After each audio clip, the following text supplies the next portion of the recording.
This Choircast podcast is brought to you by Inking Christ, a theological approach to tattoos by Dr. Justin Scoggins. This book is an invitation to view tattoos not as marks of rebellion or mere decoration, but as sacred symbols that narrate the story of one's faith and life journey. Dr. Scoggins' aim is to inspire believers to embrace the artistry of tattoos as a legitimate and meaningful form of worship, reflecting the beauty and love of Christ in a unique and personal manner. Pick it up today on Amazon.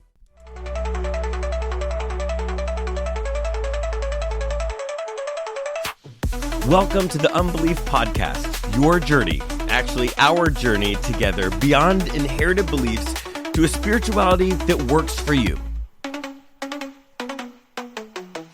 I'm your host, Jeremy. I'm a deep skeptic, also a pastor. We can fix that later, right? No? Welcome to the Unbelief Podcast.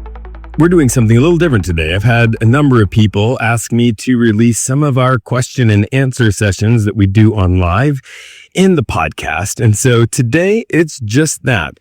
This was a live recording and I've edited it to make it feel a lot more easy to consume as a podcast. Let me know what you think. All right, so let me see what you got on Instagram here. What do I think about interfaith relationships? So Hal and Daniel, the Bible does not actually. So you probably are talking about a scripture passage that says like you shouldn't be unequally yoked. That comes from it comes from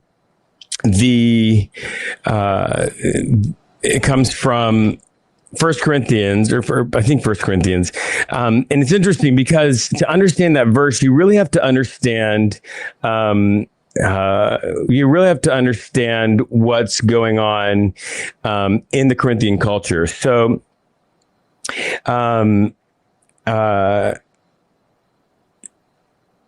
you've got to understand the culture, and the culture in Corinth is like a metropolitan culture. And one of the things that's happening is there's a lot of temples to a lot of different gods in that Corinthian culture. And so it was very wealthy. It was a big trade center. And so what would happen is that people who were Christians, remember, Christianity is a tiny, tiny, tiny little sect, tiny group inside that huge Corinthian culture. And so oftentimes in order to trade, in order to be part of these trade deals, you would have to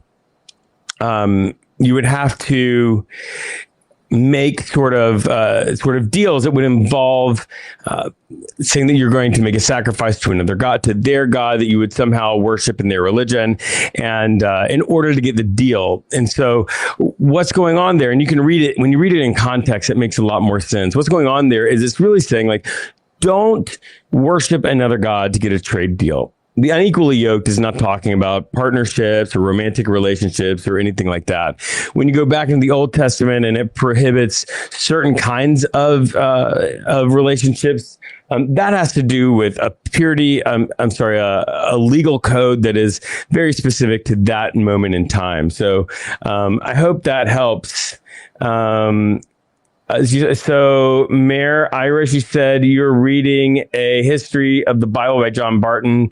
I'm now left wondering how we can trust the Bible at all and how to form an idea of who Jesus really is. Yeah, no problem. That's a really great question. And what's going on? What you have to understand there is that a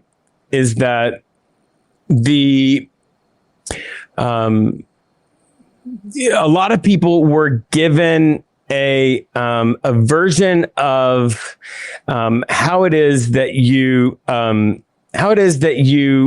can trust the Bible, and it was like a very literalistic idea. One of those ideas is all about it was a very literalistic understanding, kind of like if it says like that this person went to this place at this time, you have it has to have happened exactly in that way. The problem is that a lot of values change over thousands of years. So, for example, the values of history have drastically changed, and so at that time, the way that historians valued history, the way they thought something was good history, is that they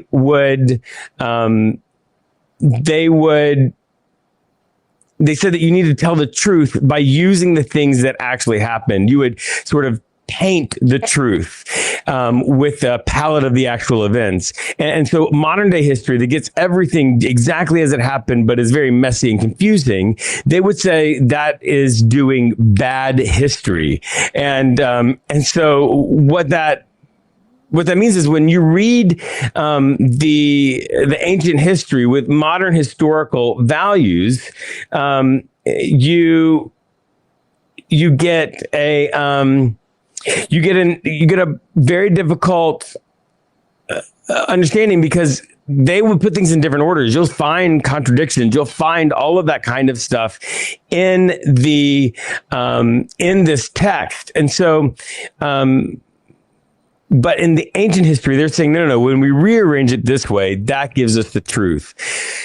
So there's the other thing to remember when you're looking at academics like John Barton and others, you will find that there are different ways that something can be true, right? So there is that literalistic, this happened in this order kind of truth. But then there are deeper truths. Like there are truths that like things can be true like an instruction manual. Things can also be true like a poem. And so a lot of times you might say like the Bible is true. Like I'll say the Bible is not true because it happened. The Bible is true because it happens. Like it helps me process my life right now. So for example, the story in Genesis of Adam and Eve, whether or not there was an actual Adam and Eve doesn't matter, because this story is that like when humans are given the choice between good and bad, often we choose the bad. And so that's my story, right? When I'm given the choice to do good or bad, I will sometimes choose bad. And so it's not true because it happened. It's also true because it happens. The other really important thing when we talk about the Bible is to think about the different domains. So the Bible is an ancient spiritual text. It's a religious text. And so the tools of religion are to help you understand yourself and reality and through a religious lens, talking about God and transcendence and that kind of thing. And so you don't cross domains. It's like in science, if you use the tools of biology to study geology or cosmology, you're not going to come up with reliable data. And so you keep the tools in the domain that they belong. And that's why when you're using religion, when you're using the tools of religion to investigate reality, you're going to come up with religious answers. If you're using the tools of religion to find biological, cosmological, other scientific answers, you're not going to come up with reliable data, right? And in the same way, if you're using scientific tools to investigate religion, you're also not going to come up with reliable data, because those tools are designed for a specific domain. And so when you talk about how can you trust the Bible when you understand it academically, I would say you can trust the Bible more because you're able to understand its meaning at a deeper level, and then you can apply that meaning to your life. So I hope that helps you on Instagram. I'm going to look at TikTok now, and so Ash asks, how should you read the Bible as inclusive Christians? This is a great question. Oh yeah, you just read Dan McClellan's book, man. That is a fantastic book, and you're having problems with what to do with the academic study of religion and how it affects our understanding and our trust in the Bible. So I mentioned this before, but our trust in the Bible, your trust in the Bible, if that is your sacred text, if a lot of people who grew up in an evangelical background were told to read the Bible literally, and if you couldn't read it literally, or if you found a problem with the literalism, if there was an error in the Bible or anything, that you couldn't trust the Bible. But that's a really surface reading of the Bible. It is an ancient text. And ancient texts go through revision. They go through all kinds of things. And so studying it deeply so that you understand it at that level can help you trust the Bible. It's like Shakespeare or Beowulf, like getting down to understanding it at an academic level, the way it developed and all of that kind of stuff doesn't make you trust Shakespeare or Beowulf any less. Right? It actually gives you a better understanding so that you can read it for what it says and not read it for what it doesn't say, not base your life or beliefs on something that's not reliable in there or that is sort of culturally based, etc. So Ash asks, how should you read the Bible as inclusive Christians? This is a great question. The key to understanding, like if you're an inclusive person, I would say that the Bible sort of echoes your sentiment. But the key is understanding that you're looking at something that was written to an ancient culture that had ancient cultural values 2,000 years ago. Like you just go back 100 years ago in history and you think of the difference in the cultural values between then and now, right? They're massive. Go back 2,000 years to another part of the globe, you're going to find something completely different. And so it's important to understand the cultural values of that time because the people were writing to the people in that culture. And so to understand what they're saying, you have to understand the culture. We don't need to baptize the culture 2,000 years ago and try to recreate it today. But once you can understand the cultural side, then you can understand the truth, and then you can sort of take the culture out of it.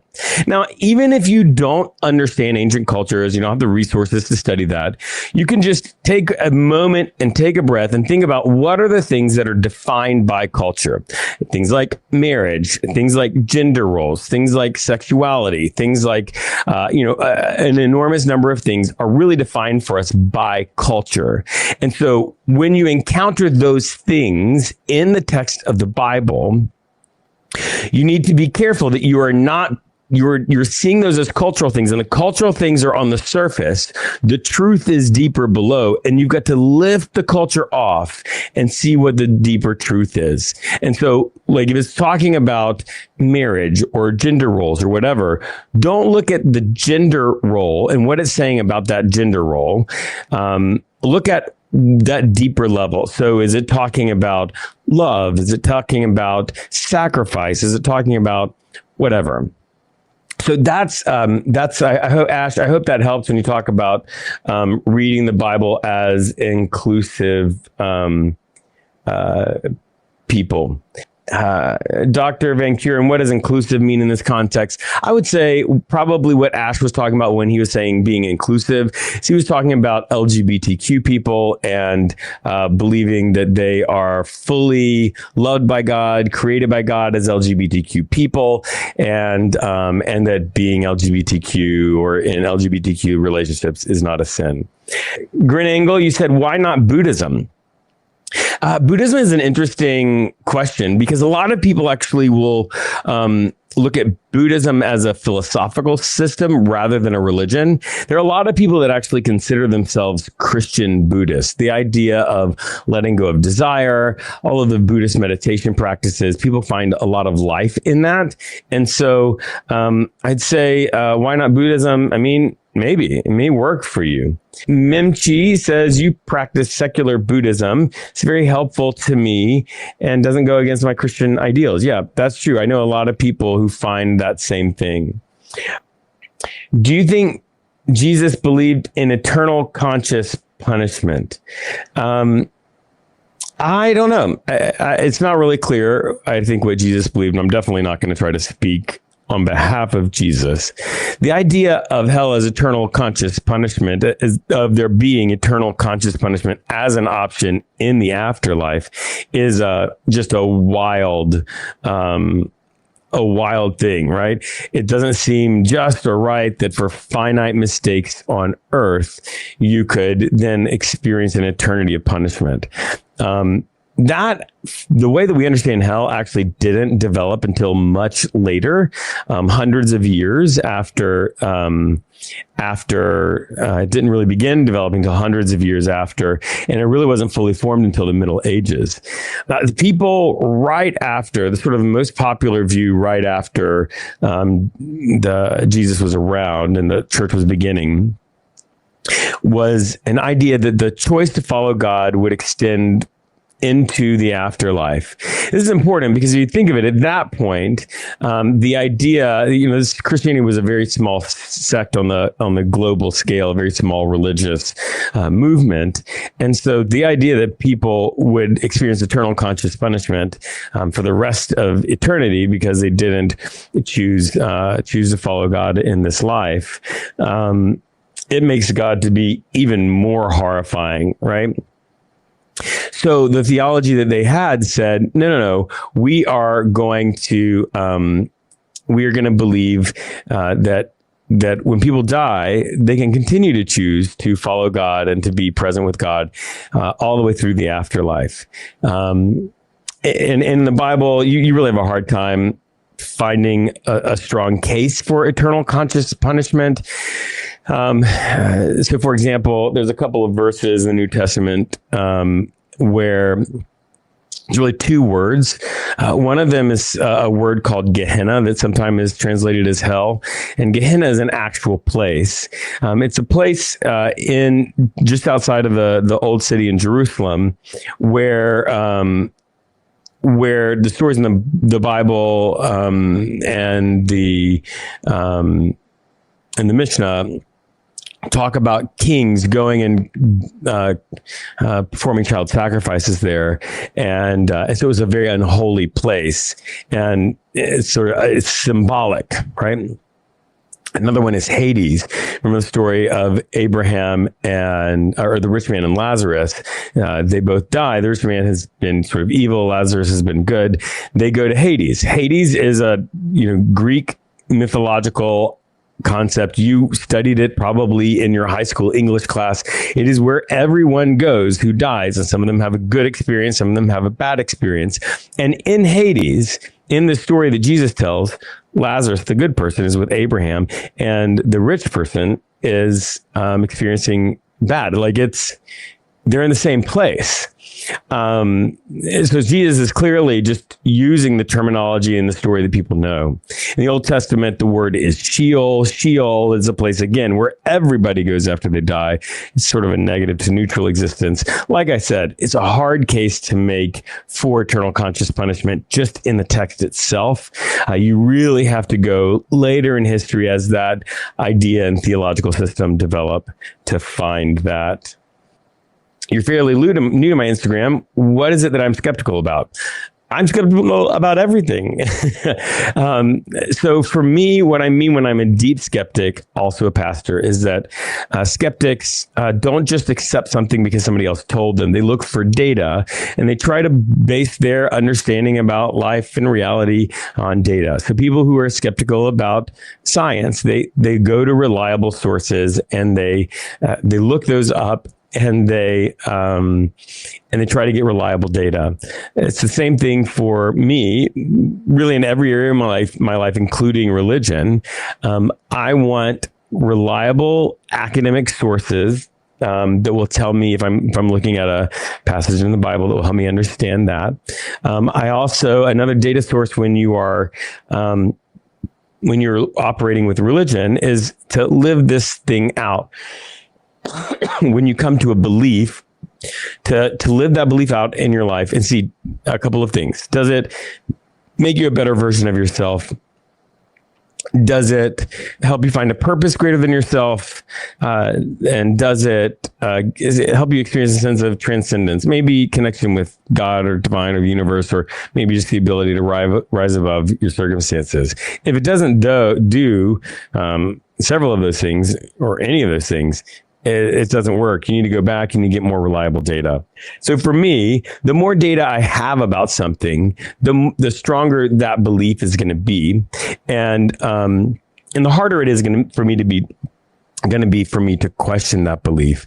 But any of my beliefs are possible to be undone if I find enough reliable data to say that I'm wrong, because the sort of underlying concept in skepticism is that you are wrong. I'm sure that I'm wrong about things. I'm about at least half of what I believe. I just don't know which half. And so I keep asking questions. I keep collecting data, and that's that. I hope that helps. Kristen W., I wish all pastors were skeptical. Thank you so much. Would you say the Bible, this is cast on TikTok, would you say that the Bible as we know it is the true translation and accurate? I'm not sure what you mean by the true translation.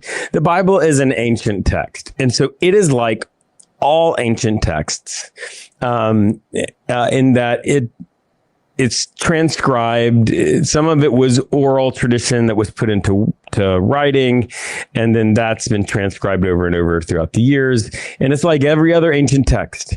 There are things that have been added or changed throughout the years. And as academics understand that, you'll actually find in the Bible missing verses because the biblical scholars realized that wasn't in the original text, or there's an asterisk. Like the end of the book of Mark is a perfect example where it talks about holding snakes. That wasn't in the original text. We're really sure about that. Now, when you're talking about translation is from the original text into a different language.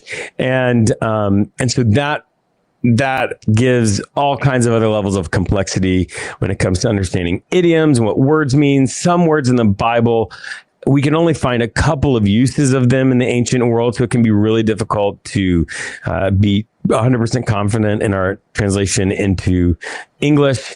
But if you're looking for the best English translation, scholars will tell you that it is the New Revised Standard Version Updated Edition.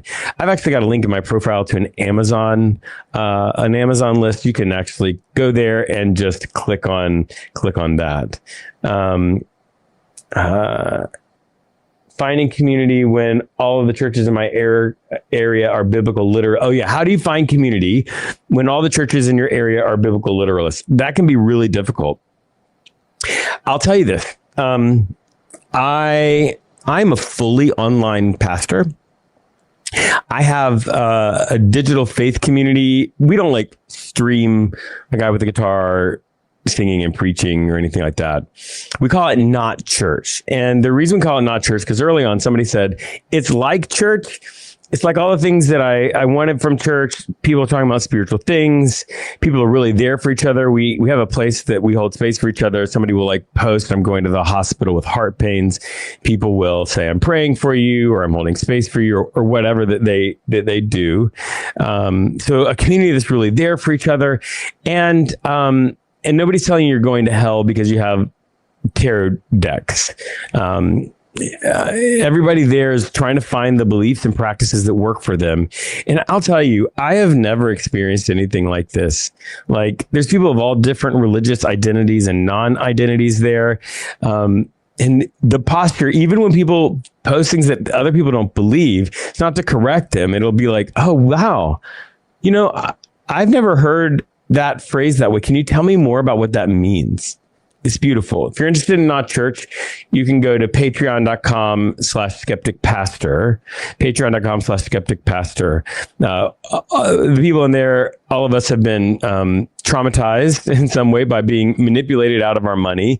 So we don't actually accept donations. Everything that we do is pay for what you get.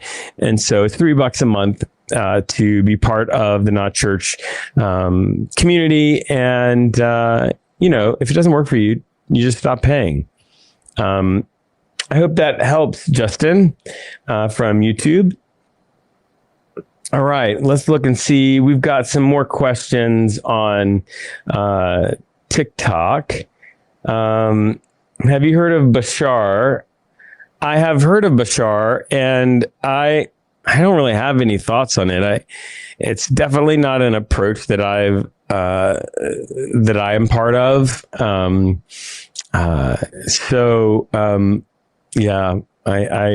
don't really have any specific thoughts other than it's not my cup of tea. I've seen some words are not correct, and there are changes in the whole meaning of Scripture. Yes, there are some words that were not correct. And this is really why it's important to use a very up-to-date modern translation of the Bible. There is a word in the book of Jude, for example, that the object of the word changes. And basically, it goes from meaning that you should be discerning about who you are nice to, sort of skeptical about who you are nice to, or maybe a better way to say that would be you should question who you should be nice to, be aware. To you should be nice to those who question. You see how the object changes there? And so that does change the meaning of it. That's an important thing. When you take the Bible on the whole, there's the percentage of that is not a huge percentage, but it does happen. It's an ancient text, and that's just what ancient texts are. How does the ESV stack up? ESV is not great. ESV has a really specific bias. So the New International Version, which was already is already problematic. The New International Version has a very clear viewpoint that the Bible is univocal. It speaks with one voice. And so there are things in the scholars for the NIV changed objects and stuff like that to make it feel like the Bible stories were harmonized, were in harmony, and there were not multiple voices that might disagree with each other. The NIV was looking at updating some of its language with some of the new insights, and some of the most conservative groups said, no, this is not okay. We're going to create our own translation, and we're going to make it even more conservative, even more univocal, all of that kind of stuff. And so the ESV was born out of that. I'm not a biblical scholar. I'll tell you, if you really want to deep dive into that, Dan McClellan has some fantastic videos that go deep dive into that. But hopefully that can help. All right. Isn't Romans 1 pretty clear about LGBTQ people? Actually, no. So, two things. First off, we need to understand that sexuality is something that's defined by culture, and that the way that they understood sex and sexuality in the ancient world, very different than the way we do. So, sex was not mutual. Women were very bound to a single man, but men were not bound to a single woman. Virginity only mattered for the woman because she was bought, and that was a proof that she had not been that she was being sort of bought in whole by her husband through a dowry, and there was a ceremony and all of that kind of stuff. But the way I like the way Dan McClellan puts it, he says in the ancient world, sex was something an active sexual agent did to a passive sexual object. It's very, very different. And because of the way that they understood, they did not have vocabulary. They did not have the concept of LGBTQ that we have today. And so, though there definitely were queer people at that time, their language, their culture did not have a way to express, like two people of the same gender following love and living their life together. They didn't have a word, a concept like that. And so it's really difficult to even find a way to find our modern understanding of human sexuality in the Bible. And so you have to be careful when you're doing that, because you've got to sort of tease out the culture a little bit so that you're not trying to bring a sexual ethic that makes women objects and sex not mutual and all of that kind of stuff. Because if you're going to try to baptize the culture and say that culture's understanding of sexuality has to be brought into today, then that means women are going to be objects. Like, you've got to bring the whole thing. So let's talk about Romans chapter 1. Romans chapter 1.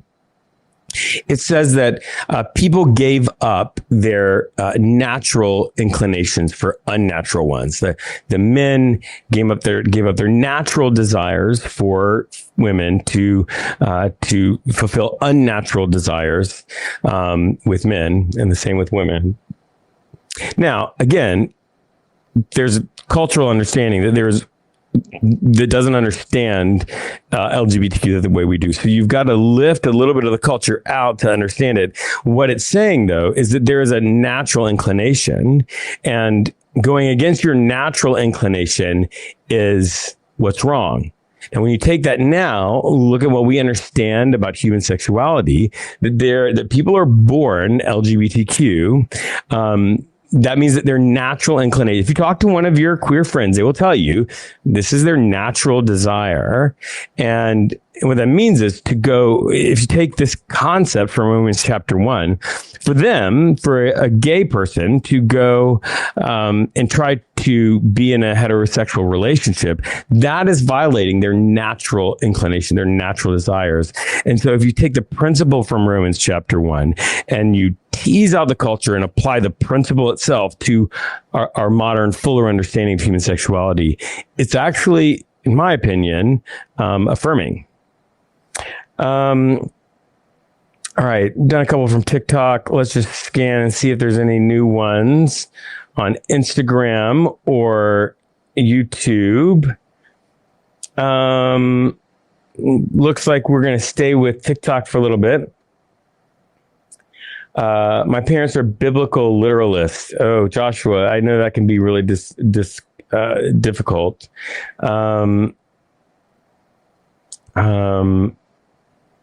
I'm United Methodist and SPRC. We were meeting a new pastor. The New Revised Standard Version is her choice. That's good. New NRSV is good. A lot of people don't know that there's an updated edition to the NRSV that just adds the latest pieces of understanding about translation from mostly from the academic consensus organization that's called the Society for Biblical Literature. John, my guess is that that pastor would probably be excited to hear that there's an updated edition with the latest scholarship. My family believes, this is Cass, that the Bible was written by God and it was not. It's heavily influenced by man. Cass, I get what you're saying, and in some ways I agree, but we would agree with it.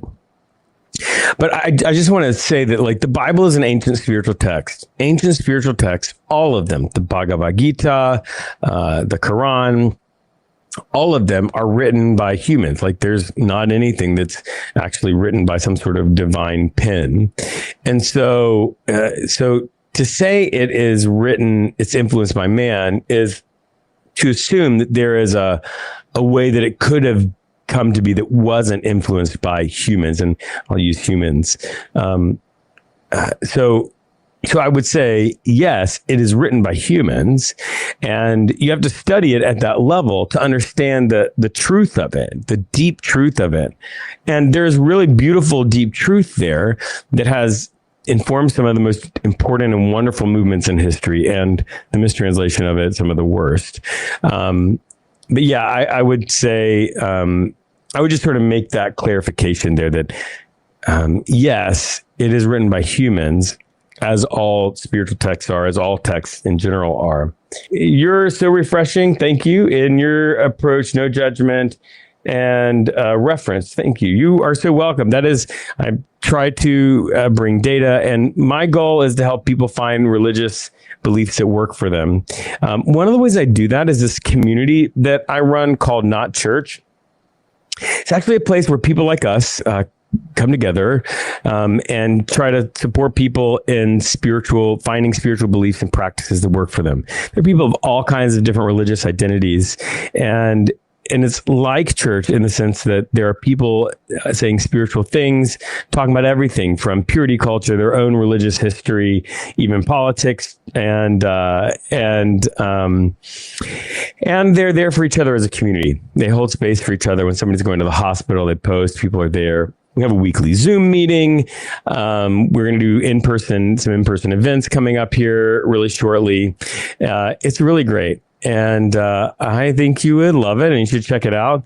Everybody in there had been manipulated out of money by churches, or almost everybody. So we don't accept donations. Everything we do is pay for what you get. And so it's $3 a month. You can go to patreon.com/skepticpastor. It's patreon.com/skepticpastor. Try it out. It's really fantastic. It's what I always wished that I was able to find. And I think you'd really love it. And, if it doesn't work for you, you just stop paying, and it's fine. All right. As far as translations, what do you think about the New Jerusalem Bible? I'm not familiar with that. I will tell you the most accurate translation is the New Revised Standard Version, updated edition. That's what the academics say. I would like to find my way back to Christianity, but feel delusioned and hurt by Christians. Man, I hear you. I hope that you heard what I said about Not Church, patreon.com/skepticpastor, because that's exactly, you need a community of people that are doing the same kind of work, that can resonate with you when you're struggling and saying, yeah, I'm right there. This is what I did. Hearing other people's journey is really huge. And also, you could check out the podcast Unbelief on Sundays. There's like 30 minutes to an hour of progressive teaching about the Bible. And then on Wednesdays, there's an interview often with people who are deconstructing, listening to their journey and processing that together. Yeah. All right. I'm going to run to your organization's website. Thank you so much. You're so kind. I can't wait to see you there. Okay. We're going to go to Instagram. Mimchi, why do you think it seems like so many Christians are bothered by LGBTQ plus? I say, seems like because my experience in the South may be different from other areas of the U.S. Yeah, I get that. I spent a lot of time in the deep South. And, this is just my opinion based on absolutely no data other than my own experience. The culture that I lived in constantly was finding people to be the other, right? The weird ones, the scary ones, the ones that they could sort of put up as a mirror to themselves and say, look, I'm not like that person. People that they could pin bad stuff on them. They would do that with immigrants, right? The immigrants were the criminals. They would other them. And LGBTQ people were one of those groups. They could say, oh, no, don't be like that. Don't be like them. They are perverts, or they are deviants, or whatever. And it was a method for control and indoctrination. It was a way to, when you other people, it's an unhealthy way, but it's a way to sort of establish the boundaries of your community and get loyalty to your community, because you're saying, look, we have to be loyal to us. We're the right ones. They are the wrong ones. Luckily, we're here. We know the right thing. I think that's a huge part of that. We're live on Instagram, TikTok, and YouTube. You can go to those places and post a comment, and I'm going to answer as many of them as I can. Can I plug the Episcopal Church skeptic who went from atheist to Buddhist to Episcopal Buddhist? I love that. You can totally. Episcopal Church is fantastic.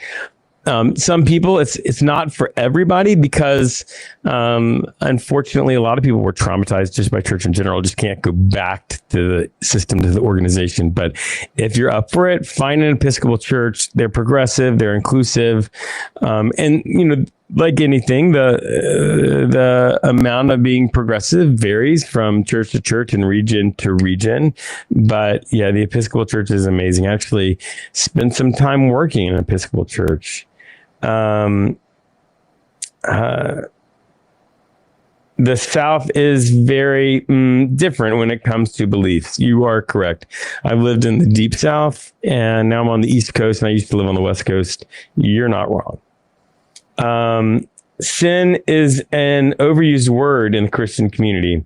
I agree. I think that sin is overused, and particularly because the meaning of that, I think, in modern day in English carries with it a weight and baggage that is not super helpful.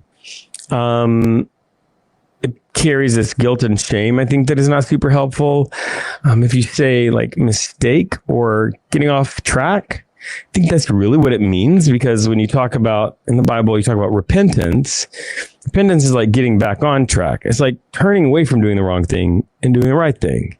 I feel like that's a way more accessible word. I agree with you. I think sin is overused for sure. Oh my, I think you nailed it. I think that was in regards to the othering stuff. Yeah. I've been told my faith is not strong if I'm a skeptic with questions. Well, if you're told that, just send them to John chapter 20. I'm confident in saying this. I believe that questions and doubts are a sign of spiritual health. It means that you are doing the work. You're thinking deeply about faith and spirituality. And there is absolutely nothing wrong with that. John chapter 20 is the story of doubting Thomas. Doubting Thomas is clearly a skeptic, and he risked believing that Jesus was actually who he said he was. And Jesus dies like a common criminal. And when the disciples are gathered back together, he's not with them. I think that he's not with them because he doesn't want to mess things up. He loves those people. Like most of the skeptics I know, they don't want to ruin other people's beliefs.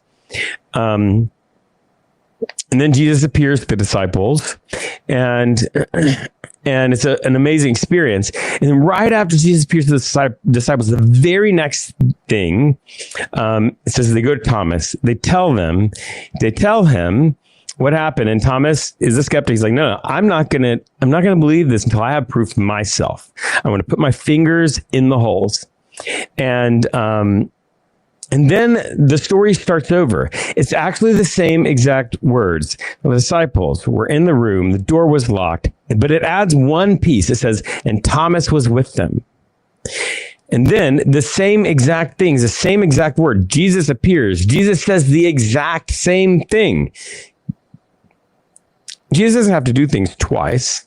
If something is repeating exactly, the reason for that is because of whatever changed. What changed was that Thomas was there.